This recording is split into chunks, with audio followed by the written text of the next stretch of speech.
Come hang with Dick and Brett, we're here to get those whistles wet.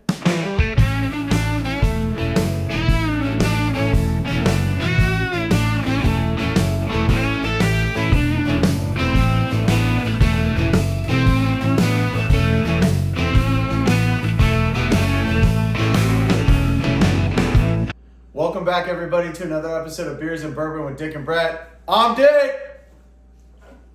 And I'm Brett. I think it was better the first time. What first time? Well, the couple episodes that we had to scratch. Oh, okay. I guess I'm not supposed to share that. Welcome back, everybody. We got a legit lineup. So we've been talking about North Park a lot, obviously gushing about it. We got a first that I've ever heard of in my beer drinking career. When you showed me this can, I was reading it, and the first thing I thought was, well, first thing I look at is alcohol content, right? How much? It's a 15%.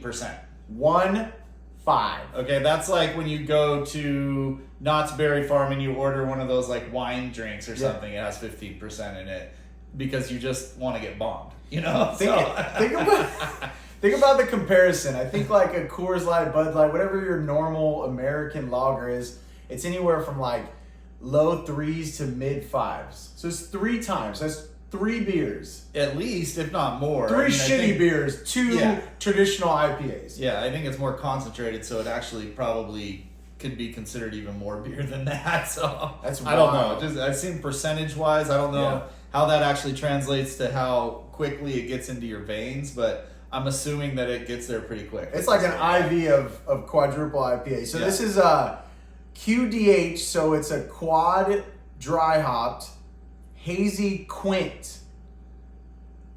So we just had a quad and we were going nuts. A 4-time IPA, Yeah. single, double, triple, quad. This is a quint. Never seen that. So it's dry hopped 4 times, and it's a 5-time hazy IPA called Danking Holiday. It says closed. Danking Holiday. North Park, you are crazy, man. Yeah, you guys are tripping, man. You're putting out some weird shit, man. I like it. I'm gonna keep trying it. I don't know how far it's gonna go, but we're gonna see. I'm willing to go down the crazy train with you. Yeah, dude. let us try it for you. I told you last time I put my seatbelt on. We're ready to go. Yeah. And then bourbon. So we got this is a store pick. We were looking at the date. So it's an El Cerrito store pick, local shop. Shout out to Jazz. I was part of a club where it was almost every month you were getting a couple different store picks, and then that got you qualified to get the big stuff like blends. When it used to just be blends, now it's blends gold, full proof. There was even a stag pick back in the day when those first came out. So I was part of this club. I think I racked in about a year and a half, like 70 store picks. So we pulled this one out, tumbling dice, MGB juice out of Indiana. And pretty cool that this thing is from 2021. Yeah. So, arguably 4 years old, obviously in the bottle, aged 6 years in the barrel, single barrel proof. Proof is sitting at 116.8, so 58.4. So it was barreled in 2015 and bottled August of 2021. Fire. So this thing, brought to you by what looks to be Deadwood, right? Yeah. Kind of a cool name. Oh yeah. Definitely one of my favorite TV shows of all time. Deadwood. Deadwood reminds me of South Dakota for Sturgis, even though I've never been, but everyone talks about Deadwood. That's where they stay. It's like where the guy always said, cocksucker. What shows were you watching, bro? Deadwood, man. Jesus. Anyways, I bought the whole series on DVDs because I wanted to have it forever. Do you still have a DVD player? I do. I tucked one away just in case. I mean, I don't know if it'll still work at this point in time, but I put one away so that if the world ended and I wanted to watch Deadwood again, I could watch it because it's one of my favorite all-time TV shows of all time. Damn, we always learn something new about Brad. I never knew that. I feel like a DVD player is the equivalent of the old school Nintendo where you have to and you have to shake it out and hope that it plays. Yeah, my favorite character in that show was Swearingen. And Obviously. he's the man. So Okay. check it out if you've never seen Deadwood. It's it's very hard to understand what everybody's saying because it's like they take old time talking like if they were actually truly in that era, but then they add a shit ton of swear words, and it's kind of rad. Yeah, that sounds fantastic. So I got a question for you, Brett, because we've gotten feedback from some people in the past. They're like, you got to go bourbon before beer because the beer is going to dilute it. This is a 15% beer. What do you want to go with? What do you want to start with? I say screw it, man. I say we just pour them both, and then we'll review one at a time. You know. Let's go. All right. So, which one would you like to pour? I'll pour the beer. You pour the bourbon. Okay. You know, and crack this tumbling dice bottle. Yeah. By the way, on the back here, if you're not able to read it right now, it's a single barrel. It's barrel proof. 36% rye, 60% corn, and 4% barley. So it's a sourced small batch combination, aged minimum 6 years in a new charred oak barrels. So if that gives you any additional information in regards to the bottle, that's great. I don't use my teeth because this wax top is gnarly, guys. I like wax tops. I feel like a lot of people aren't doing wax tops anymore. Let me get it. You sure you got it, bro? I'm not sure, but I mean, I couldn't get it with my hand if my life depended on it. So if you're stronger than me, like then I'm cool, gonna drop the go for it. bottle. That's what I was feeling like.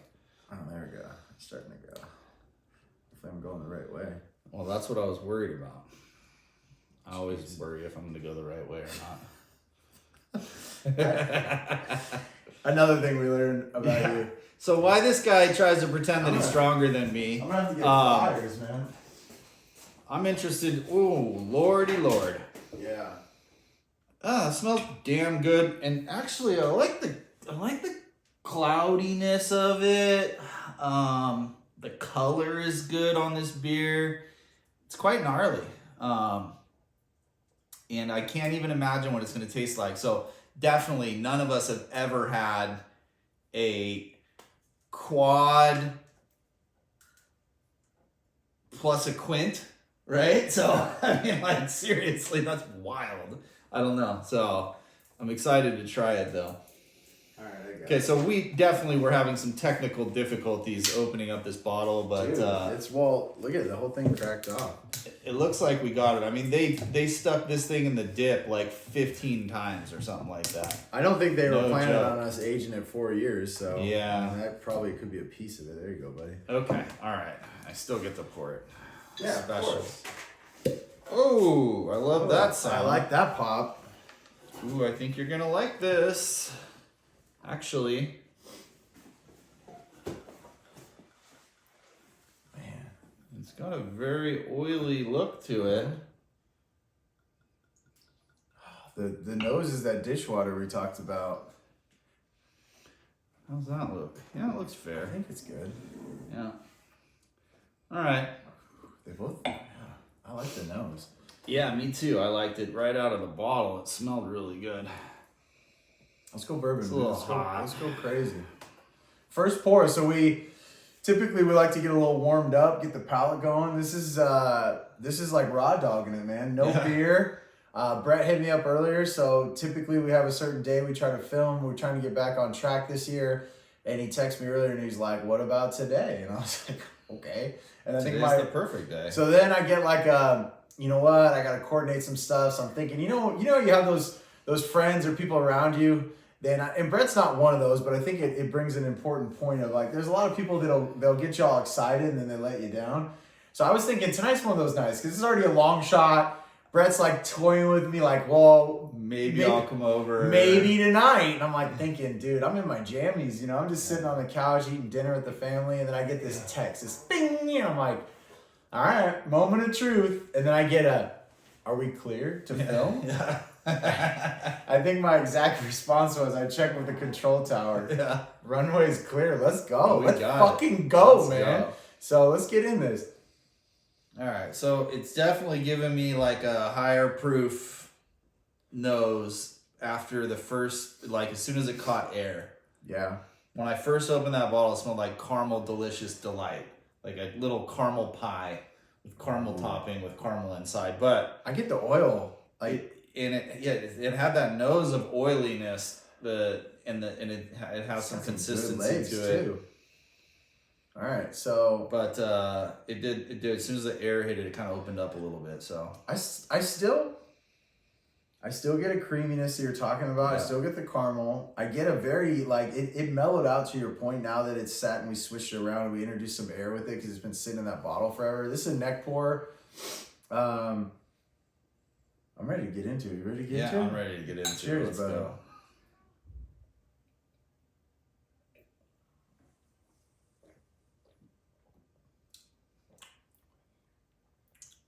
Oh, I like that.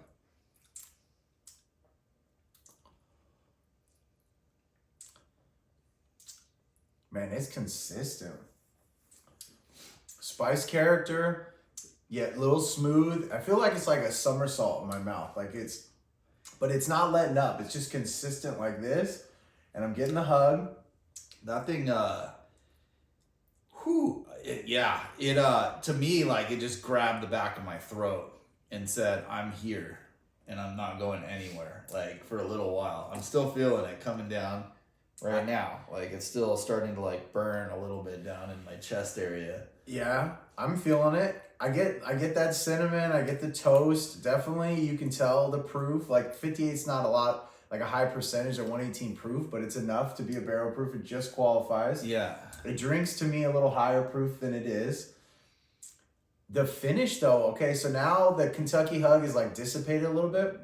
It's still lingering, but we talk a lot about, I think we use dry as like toffee or like wafer or like that tobacco, like we got the leather and the tobacco. I don't get any of that.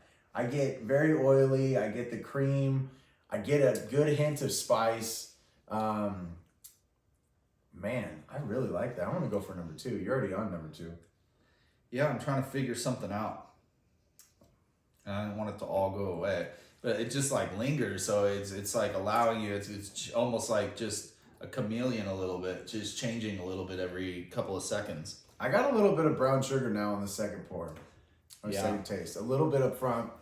The Kentucky hug's a lot mellower. Obviously, the first initial shock is going to coat it. It's lighter. It's not as oily as I originally had thought. There's still a little bit of oil consistency, but it's actually feels very light in my mouth, like kind of. That's good though, man. Yeah, like it doesn't feel heavy. For a young bourbon at 6 years, and there was a lot of hype. I mean, there was a bunch of different, there was a short stubby tumbling dice that he did. There's probably, I got this number wrong, but the ones I remember, probably 6 to 8 of these different versions of from them. But I remember this one having a lot of hype. Like, I was excited to get it. I'm glad we waited to try it. Man, this is solid. Yeah. Jazz, you picked a winner, man. I think, we talked a little bit about things living up to the hype with the Pappy, the Old Rip 10, and again, I mean, I think sometimes when you're in something, it could be, collecting cards or building models. I feel like when you get in these clubs or this group environment, a lot of times you can lose the sight because everyone's hyping it. So it's like your mind plays tricks on you. And so I'm glad we waited for this to kind of come back to it, let it settle down. Yeah, I think that was the right call. I agree. To be honest, it wasn't intentional. We just we were sitting here talking about what we're going to do tonight and, thinking, we got all these store picks, we got all this stuff. We might as well start tapping into it. They're just sitting there. Well, we do have a huge, what do they call it? It's a gift. It's not a problem, you know? Yeah. Like, I mean, there's enough bottles here in this collection that we haven't tried that at any given moment we could pull something out and be shocked by it. I forget some of the stuff we have. It's Yeah. like, oh shit, I bought that? I forgot. Like, at the moment, I probably had a text to Brett, like, look at this bottle, I got it, I'm so pumped. And then you kind of move on to the next thing and the next thing and the next thing, and then they start stacking up and you go from like 5 bottles to 515, and then it's a problem. But it's not a problem. It's a gift, you know? Yeah, it's a good I like problem that. to have. It's That's a what I gift. meant to try to find there. Is a great problem to have is if you buy bottles and somehow you put a couple away here and there and you just don't go to them, they're going to sit there and you're going to find bourbons that you like. So you're going to continue to go back to those bourbons, right? And then you're going to see yourself drinking the same old bourbons here and there. But I tell you what, anytime you look down there and you can't figure out what you want to drink, grab one of those old Dusties that you bought a couple years back or a year back, and maybe it doesn't have as much hype anymore, and try it out, because this was surprisingly good. I like it, and I will go back to that bottle for another pour. Absolutely. Now we got another, that's the thing. You don't want to leave them open too long because they start losing the punch and too much air, they oxidize. They're still drinkable, but I think I agree. Like, we tend to stay in the Weller and the Old Fitz, Taylor's, always all the stuff you see behind us. We always dip into those. Those are the regulars.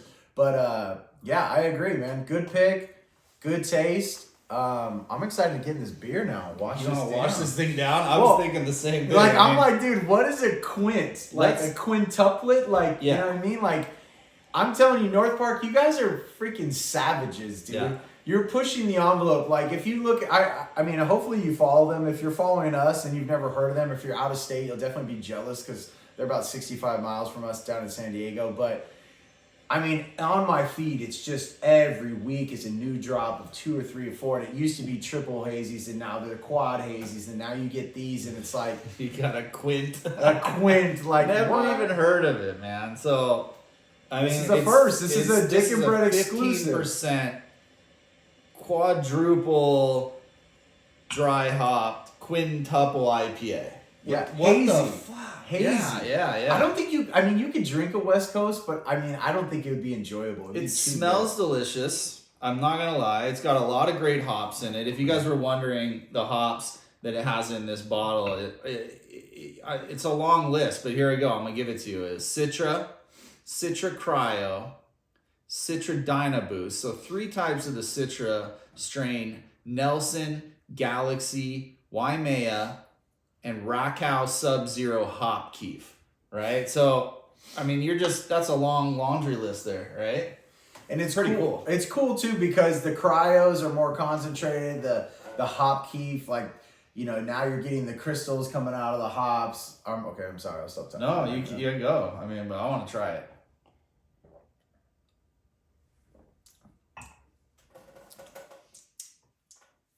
That's fire.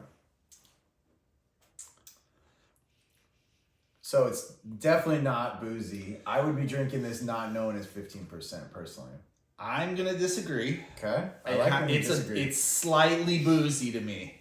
Now on the end maybe, but I get more of a resin at the end than I get booze. It hides the boozy very well, right? But I am picking it up, which means like you're at the brink of losing the actual beer glory, and you're leaning into alcohol or wine or something. It has a hint of booziness to it. I mean, that's what's cool is I want you to disagree. I don't want us to always get along and that's always agree. That's the way I'm We have different profiles, different palates, and we like different things. It tastes delicious. It brings you right there to where, like, at the point where I don't know if you can go sextuplet or whatever. Like, what's the next one? Yeah, or siete macho, or I don't even know what they would call it. But I don't know either. But I tell you what, like, I mean, if you're gonna make a beer and you're gonna put this much work into it, this is what I want it to taste like. You know what's wild? So they sell 4 packs of this, right? They're $36.99. So basically $40, $10 a beer. So I bought a single because I was like, you know what? This could be a bust, or this could be great. And I looked at the guy and I'm like, $10, and he's like, it's a $40 4-pack, right? And that sounds egregious as a consumer, but you think about 4 dry hops and it's 15%. So, when I brew, like homebrew 5 gallons, I gotta put sometimes, 7-8 pounds of grain just for a 5-gallon batch if I'm trying to get to a triple and I'm trying to get that high alcohol, because that's the sugar coming out of the grains is what creates the alcohol once the yeast eats it, right? And creates that whole fermentation. I would like to see the stack of how many pounds of hops were in this, how many pounds of grain, how much yeast. Like, when I kind of like bring in the side of the little bit I know, $10 doesn't sound egregious. No, I mean, what I picture in my head is like 10 dudes just running around, like stomping on the hops, like squeezing the use out of them. The use? Yeah. Like they do we with need wine, more you use, know? Like, where you put those barrels and all the people come and stomp on the wine. That's what I feel like they're doing, because there's probably so much friggin' shit inside that hop. You know, You imagine like And some that- guy pulls up with a forklift with a double stacked pallet of grain, and they're like, "How many beers we making?" He's like, "One." Yeah, one beer. One yeah. beer. So, hey, North Park, we keep tagging you, man. We need to come down there and film. I mean, not saying you're going to let us film there, but meaning we need to come down there and try some beers and film a little cameo. Yeah. But We'll give you love. We'll tag the shit out of it. you know I'm what I pumped mean? because I feel like they're being pioneers, you know? Yeah. And that's cool They're ahead because of the game. a lot of times, and again, I don't want to be redundant, but I said this with bourbon, but like, you get in that cycle. So, you know, I remember when the hazies came out, they were cloudy, they were murky, they were New England. We had all these names for them, and they were just sloppy beers. I tried them, and I was all West Coast forever, and I was like, these are shit beers, and they were shit beers. And then you had people like Kings and North Park and, you know, 450, they did in Indiana, they did the slushies and stuff, but like, they started really refining the craft to where it was honed in on the hop residue and all the flavors versus just a sloppy beer that they threw a bunch of shit in a mixer. And then you get a bunch of singles, everyone's doing. Then you get a bunch of double, a bunch of triples. And then now you have someone like this, it's like, dude, we're done with the quad. We're going quint. I tell you what, to me, it's just innovative, and I love innovative. So, like, anytime you're trying something new, I want to try it. You know, it's like when Elon Musk's, you know, is going to make robots. Like, I want one, you know? I want one that does my dishes and, you know, walks around my house and picks up after me. And, you know, I don't even know what else they do, but I want one, you know? What I want? Okay, so I may have said this before, but Back to the Future trilogy is my favorite trilogy of all time. Okay? It's number 2, I think, right? Is that the Western one? No, number 3 was the Western. Okay, one was when they went back to 1985. The other one was when they went to 2015 or whatever. I remember when Gotcha. was, That's right? when Biff was like, Yeah. big It was electric. Griff. It was Griff. Yeah, it was it was the younger one. Yeah, okay. Anyways, they go to the house and it's all futuristic, right? And what I remember is like the pizza's like this big and they put it in this like vacuum microwave concoction and it's like, bing, your pizza's ready. And it's like a full pizza. I'm like, that's fucking awesome, I dude. know. Like, Now they have those. They're called air fryers. yeah, but it didn't take this little packet or like the fruit comes down from the roof. Like, that's what I want right there. I want some of that game. Robots, I want the ability to have a pizza be bomb and it's like in a little packet. I buy like a little bagel bite and now it's an extra large piece. Yeah. Well, anyways, I went off on a tangent. No, that's all good. So, hey, I'll tell you what, we're going to try to shorten the episodes for you guys so that you guys can get through them, hammer them on your car rides to work.